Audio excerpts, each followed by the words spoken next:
વડોદરા શહેરમાં ક્રાઇમ બ્રાન્ચે બે એવા ચોર ભાઈઓની ધરપકડ કરી છે જેઓ પોતાનો ડીજે સિસ્ટમનો વ્યવસાય શરૂ કરવા માટે ચોરીના માર્ગે ઉતર્યા હતા. છોટાઉદેપુર જિલ્લાના બોડેલીના રહેવાસી અક્ષય અને દેવાંગ ગોપાલભાઈ રાઠવાને કપુરાઈ વિસ્તારમાંથી ચોરીના મુદ્દામાલ સાથે ઝડપી પાડી પોલીસે બે મોટા ઘરફોડ ચોરીના ગુનાઓનો ભેદ ઉકેલી લીધો છે. પોલીસ પેટ્રોલિંગ દરમિયાન એક શંકાસ્પદ બ્રેઝા કારને રોકી તપાસ કરવામાં આવતા તેમાં મોટી સંખ્યામાં એમ્પ્લીફાયર અને અન્ય સાઉન્ડ સિસ્ટમના સાધનો મળી આવ્યા હતા.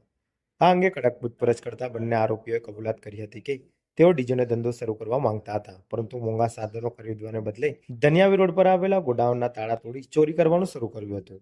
આ કેસમાં પોલીસની કામગીરીને લઈ પ્રશ્નો પણ ઊભા થયા છે.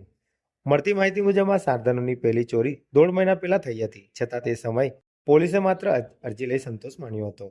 નિયમ મુજબ ઘરફોડ ચોરી જેવા ગંભીર ગુનાની તાત્કાલિક નોંધ થવી જોઈએ, પરંતુ આરોપીઓ ઝડપાયા બાદ જ સત્તાવાર ફરિયાદ નોંધાતા પોલીસની કાર્યશૈલી પર સવાલ ઉઠ્યા છે.